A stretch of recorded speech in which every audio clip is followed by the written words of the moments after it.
बिस्मिल्लाहिर्रहमानिर्रहीम। अस्सलाम वालेकुम स्टूडेंट्स। जी कैसे हैं सब? उम्मीद करता हूँ सब ठीक ठाक होंगे। आज हम मॉड्यूल 21 से 24 तक कवर करेंगे। आगे बढ़ने से पहले आपसे रिक्वेस्ट है कि आपने अगर अभी तक चैनल सब्सक्राइब नहीं किया तो चैनल सब्सक्राइब कर लें और बेल आइकन पर प्रेस कर लें ताकि आपको बर वक्त क्विज़ेस, असाइनमेंट और जीडीबी मिल सकें। और सेकेंडली इंशाल्लाह नेक्स्ट मंथ मैं 3 से 4 स्टूडेंट्स को अपने चैनल की तरफ से स्कॉलरशिप भी अवार्ड करूंगा, तो उस सिलसिले में भी आप चैनल को ज़रूर सब्सक्राइब कीजिए। तो चलें जी अपने लेक्चर की तरफ बढ़ते हैं। मॉड्यूल 21 में हम साउंड की रिप्रेजेंटेशन देखेंगे कि साउंड को किस तरह स्टोर या रिप्रेजेंट किया जाता है। तो दो तरीके हैं, याद रखिएगा। एक सैम्पलिंग का तरीका है और एक मिडी है। एक आपका कौन सा है? सैंपल का तरीका है साउंड का, सैम्पलिंग एम्पलीट्यूड, ठीक है, यानी एम्पलीट्यूड के सैंपल लेना। और दूसरा आपका मिडी है। दो तरीके हैं, ये पेपर में पूछा जा सकता है। अच्छा, सैंपल्स क्या होते हैं? उसके लिए मैं पहले आपको एक शॉर्ट सी वीडियो बताऊंगा, दिखाऊंगा। उससे आपको बखूबी ये जो आपका टॉपिक है वो कैप्चर हो जाएगा, इजीली आप इसको समझ जाएंगे। तो यहाँ पर देखिएगा, ये कुछ मैंने सैंपल्स लिए हुए हैं साउंड्स के। साउंड्स भी आपको तो वेव्स ही की शक्ल में फ्लो करती है। तो ये कुछ डिफरेंट सैंपल्स लिए हुए हैं, ठीक है। इसमें येलो में डिफरेंट सैंपल है, इसका एम्पलीट्यूड डिफरेंट है, इधर डिफरेंट है, इधर डिफरेंट है, इधर डिफरेंट है। तो ये डिफरेंट सैंपल हैं बेसिकली साउंड के, ठीक है। अच्छा, एक ये वीडियो में एक आधे मिनट की आपको दिखाता हूँ, इसको ज़रा गौर से सुनिएगा, फिर आपको समझ आएगी। A true restart because the synth is just triggering as if it was being played faster, which isn't the same as chopping up the audio and starting it again, etc. That's a different effect. Listen. तो ये आपने सुना, ये कुछ samples थे, ठीक है। ऊपर ये जो आपको नज़र आ रही हैं ये एम्पलीट्यूड जो है किसके? सैंपल्स के हैं। अच्छा, इन्हीं सैंपल्स को ये जो म्यूजिशियंस होते हैं, ये जो म्यूज़िक बनाने वाले डायरेक्टर्स होते हैं, ये क्या करते हैं? ये आपका कीबोर्ड होता है, ठीक है, ज़ाइलोग्राम भी इसको शायद कहते हैं। तो ये जो कीबोर्ड है ये कंप्यूटर के साथ अटैच किया जाता है। पहले ये बहुत बड़ा होता था, अभी छोटे छोटे आ रहे हैं। तो इसको कंप्यूटर के साथ अटैच किया जाता है। जो आपने साउंड के सैंपल लिए होते हैं उनको वो क्या करता है? रिकॉर्ड करता है या एनकोड करता है डिफरेंट तरीक़ों से। उनकी एम्पलीट्यूड कम भी कर सकता है, ज़्यादा भी कर सकता है, उसका गैप कम कर सकता है या ज़्यादा कर सकता है। यहाँ पर देखिएगा आप। Hear that? So that's another good use for audio. What else can't we do with MIDI? We can't stretch. ये देखिएगा, ये ऊपर सैंपल्स लिए हुए हैं डिफरेंट गैप्स में, इंटरवल्स में। और ये जो आपका कीबोर्ड है ना, मिडी, वो इसको कन्वर्ट करता है, बाद में कैप्चर करता है, कैप्चर करके उसको डिजिटलाइज करता है, ठीक है, डिजिटल सिग्नल में कन्वर्ट करता है उसको। Because that has its own effect. अब ये देखिएगा, अभी इफेक्ट चेंज कर दिया, मिडी की मदद से हम इफेक्ट भी चेंज कर सकते हैं, देखा आपने। तो यानी इसमें मिडी की मदद से, मिडी बेसिकली क्या है? मिडी है आपका म्यूजिकल इंस्ट्रूमेंट है जो कि डिजिटलाइज करता है जो भी आपके साउंड वेव्स के इंटरफेस होते हैं। तो इसी से आपकी एब्रीविएशन भी आपको याद हो जाएगी कि ये एक इंस्ट्रूमेंट है, कौन सा? म्यूजिकल इंस्ट्रूमेंट है जो कि डिजिटलाइज करता है आपका जो वेव्स इंटरफेस होता है, ठीक है, ये साउंड का इंटरफेस होता है। क्लियर हो गया? तो ये दो मेथड है। अच्छा, अब ये जो सैंपल्स होते हैं ये 1 सेकंड में 8000 से भी ज़्यादा होने चाहिए। ये अगर टेलीफोन कम्युनिकेशन की बात करें तो उसमें ये 8000 सैंपल्स होते हैं, ठीक है। लेकिन साउंड के सिलसिले में अगर आपने म्यूज़िक बनाना है तो वो कैसे होगी उसके लिए? अच्छा, ये जो चीज़ें याद करने वाली हैं वो मैं आपको बता देता हूँ, वो मैं ऑलरेडी कर चुका हूँ हाईलाइट। तो ये जो मीन पोजीशन होती है ना, यहाँ से लेकर जो टॉप जहाँ तक आपकी वेव जाती है ये इसका एम्पलीट्यूड कहलाता है। जैसे यहाँ पर ये दिया हुआ है तो ये इसका एम्पलीट्यूड यहाँ तक है, इसी तरह ये एम्पलीट्यूड है, ये मेन पोजीशन है। तो लेंथ जो मैक्सिमम लेंथ होती है आप ये कह लें कि वो उसका क्या होगा, एम्पलीट्यूड होगा। तो ये एमसीक्यूज में आ सकता है कि टेलीफोन लाइन में जो है वो कितने आपके सैंपल्स होते हैं, तो 8000 होते हैं। ठीक है, अच्छा जी, सैम्पलिंग इंटरवल्स। अब ये मैं आपको बता चुका हूँ कि जो साउंड पैदा की जाती है जब रिकॉर्ड करते हैं तो उसके लिए हाई डेफिनेशन जो साउंड होती है उसके लिए आपको 8000 सैंपल से ज़्यादा रिक्वायर्ड होते हैं, वो काफ़ी नहीं होते। ठीक है, तो यानी आजकल जो सीरीज आते हैं उसमें 44100 सैंपल्स होते हैं पर सेकंड। ठीक है, तो अगर 16 बिट्स की शक्ल में अगर इसको स्टोर किया जाए तो ये आपको पता है 32 से इसको हम क्या कर देते हैं, 32 बिट अगर स्टीरियो में करना हो तो उसके लिए हम इसको 44,000 इंटू 100 44,100 जो है वो उसको इससे मल्टीप्लाई कर देते हैं। तो इतने सेकंड चाहिए होते हैं आपको, यानी मिलियन की शक्ल में आपको क्या चाहिए होते हैं, सैंपल्स चाहिए होते हैं एक सेकंड में। ठीक है, अब ये मिडी है, मैं आपको पहले बता चुका हूँ ये क्या है, म्यूजिकल इंस्ट्रूमेंट है और ये मैं आपको दिखा भी चुका हूँ। ठीक है, ये इलेक्ट्रिक कीबोर्ड की तरह का बना होता है, ये आपको पहले भी मैं बता चुका हूँ, दिखा चुका हूँ।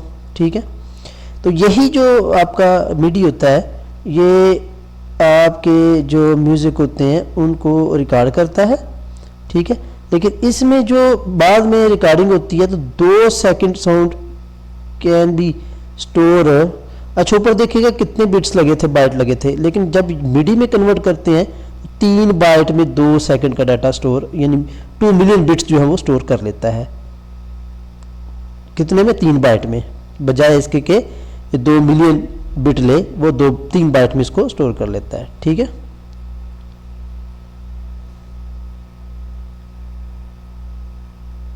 मिडी recording could significantly different when performed on different synthesizer। ये मैं आपको पहले बता चुका हूँ कि आप उसको डिफरेंट सिंथेसाइजर की मदद से आप साउंड को चेंज कर सकते हैं। जी, नेक्स्ट हमारा टॉपिक 22 है। 22 टॉपिक में जो चीज़ें याद करने वाली हैं, सबसे पहले पावर मेथड क्या होता है। सिंपली जो आपने डेसिमल नंबर पढ़े हुए हैं उनको अगर पावर की शक्ल में शो करें, जैसे 1 है तो उसको हम 10 की पावर 0 में लिख सकते हैं, 10 को 10 की पावर 1 में लिख सकते हैं। इसमें बस यही चीज़ याद रखने वाली है और इसमें ऐसा कुछ नहीं है। आगे बाइनरी नंबर सिस्टम क्या है। बाइनरी नंबर सिस्टम 0-1 की शक्ल में अगर आप किसी भी नंबर को लिखते हैं तो वो आपका बाइनरी नंबर सिस्टम में आ जाता है। अगर किसी भी नंबर को ये पेपर में पूछा जा सकता है कि डेसिमल को बाइनरी में शिफ्ट करना है या चेंज करना है तो वो कैसे करेंगे, ये आपने अर्ली क्लासेस में सीखा है, इसलिए मैं इतनी डिटेल में नहीं जा रहा। तो 255 है, इसको बाइनरी में कन्वर्ट करना है तो सिंपल आप क्या करते हैं, ये जो 255 है, एक तो तरीक़ेकार ये होता है कि इसको इंटू 10 पावर रेज 0 से स्टार्ट करके आगे चलते हैं। ठीक है, दूसरा तरीका ये है कि 255 है तो इसमें हम क्या करते हैं कि 2 की प्लेस कहाँ पर आती है वो चेक करेंगे, फिर 5 की, फिर 5 की एंड सो ऑन। लेकिन अगर आप उसको बाइनरी में देखें तो बाइनरी में ये बनेगा। ठीक है, बाइनरी में ये बनेगा, तो इनकी आपने लोकेशंस चेक कर लेनी होती हैं। लेकिन ये डिफरेंट तरीका है, इतना मुश्किल जाने की ज़रूरत नहीं है कि इन सब को आप ऐड करें। सिंपली आप इसको क्या करें, जब आपने इसको बाइनरी में शिफ्ट करना है तो डिवाइड कर देंगे। बाइनरी से आपने डेसिमल में जाना है, जैसे ये एक बाइनरी नंबर है, इससे आपने डेसिमल में जाना है, तब हम क्या करते हैं 1 इंटू 2 पावर रेज 0, फिर +1 इंटू 2 पावर रेज 1, फिर +1 2 पावर रेज इंटू, ये आपने सीखा हुआ है, सो इसको मैं मज़ीद डीप नहीं समझा रहा आपको। ठीक है, अच्छा आगे है जी, जब आपने डेसिमल से बाइनरी में जाना हो तो उसका तरीक़ेकार क्या है। डेसिमल नंबर से बाइनरी में जाना हो तो तब तरीक़ेकार क्या है, इसका आपका एल्गोरिदम पेपर में आ सकता है। तो सिंपल सा तरीका है कि अगर सपोज़, पहले हम एक एग्जांपल देखते हैं। सपोज़ आपने ये 13 है यानी 13 है, इसको बाइनरी में चेंज करना है, तो सबसे पहला काम ये होगा, इसको डिवाइड करेंगे 2 पे और जो रिमाइंडर बचेगा वो यहाँ पर लिख लेंगे, रिमाइंडर आपका 1 बच जाता है। पहला काम क्या है, divide the value by 2 and record the reminder. पहले वैल्यू आपने क्या करना है, रिमाइंडर को नोट करना कि रिमाइंडर क्या आता है। जैसे 13 को हम डिवाइड कर रहे हैं, इसको बाइनरी में चेंज करने के लिए 2 पे डिवाइड करेंगे, रिमाइंडर ले लिया, रिमाइंडर इधर आ गया, ठीक है। फिर कितना बचा 6 को फिर 2 पे डिवाइड करा तो रिमाइंडर कितना आ गया 0, फिर उसके बाद 0 आ गया। ये आसान सा तरीका ही आपने किया पहले। फिर 3 बच गया, 3 को 2 पे डिवाइड करेंगे, रिमाइंडर 1 आ गया। इसी तरह रिमाइंडर लेते जाएंगे तो ये आपका पहला स्टेप हो गया। As long as the quotient obtain is not 0 continue to divide the newest quotient by 2 and record the reminder. यानी जब तक ये 0 नहीं आता आपका जवाब, ये जो आपका क्वोशिएंट है 0 नहीं आता, इसको आपने रिपीट करते जाना है, ठीक है। Know that quotient of 0 the binary representation of the original value consists of a remainder listed from right to left। तो आपने जो रिमाइंडर बचते हैं उनको राइट टू लेफ्ट रिकॉर्ड कर लेना है। ये एल्गोरिदम आ सकता है 5 नंबर का भी, 3 नंबर का भी, ठीक है। नेक्स्ट आपका है बाइनरी एडिशन। ये बहुत आसान काम है। 1 को 1 में ऐड करें तो 2 आता है बेसिकली, तो 2 की जो बाइनरी फॉर्म बनती है वो 1 0 बनती है, ठीक है। ये आप कर लेंगे, इजी काम है, इतना मुश्किल नहीं है, ठीक है जी। इसी तरह 11 है और 14 को अगर आपने ऐड करना है तो पहले 11 की बाइनरी फॉर्म बना ली हमने। अब बाइनरी फॉर्म तो आपको बनानी आती है ना, 11 को 2 पे डिवाइड कर दें, वो जो एल्गोरिथम हमने पढ़ा था। 14 की बाइनरी फॉर्म बना लेंगे, इन दोनों को ऐड कर लेंगे तो 1 पे 0 ऐड करेंगे 1 आ जाएगा, 1 में 1 ऐड किया 2 आ गया। 2 को अगर आप देखें तो उसकी रिप्रेजेंटेशन बाइनरी में 1 0 बनती है, तो 0 यहाँ बच गया, 0 यहाँ रहेगा और 1 आगे चला जाएगा। फिर 1 में 1 ऐड करेंगे 2, फिर 2 की बाइनरी फॉर्म करेंगे तो 0 आ जाएगा एंड सो ऑन, ठीक है। तो ये आपकी बाइनरी एडिशन हो गई। मॉड्यूल नंबर 24 है। आगे जो फ्रैक्शनल पार्ट होते हैं या रेडिक्स पॉइंट होता है, रेडिक्स पॉइंट यानी इशारिया, रेडिक्स पॉइंट होता है यानी इशारे वाले नंबरों को हमने कैसे ऐड करना है, ठीक है। तो याद रखिएगा रेडिक्स से लेफ्ट वाले जो हैं ये आपके होल में होते हैं, 2 की पावर होल में रहते हैं, ठीक है।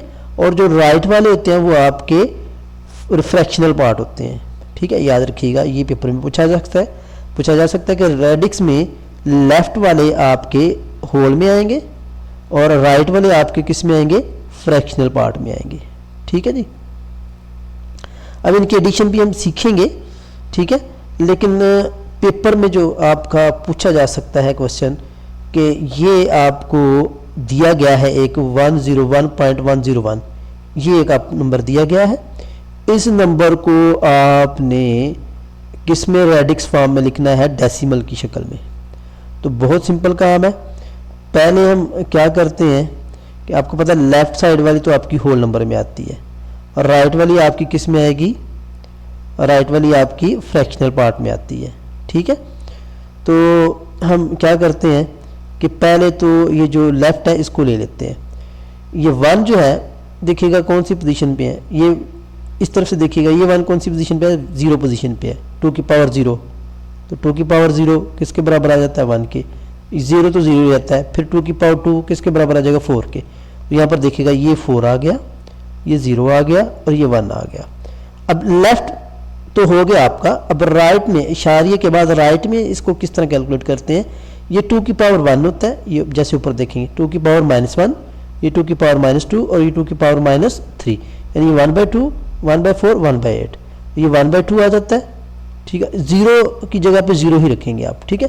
तो ये 1/2 ये वाला आप यहाँ पर लेंगे, ये 1/2 आ गया, ये 0 एज इट एज आ गया और ये वाला 1 1/8 आ गया।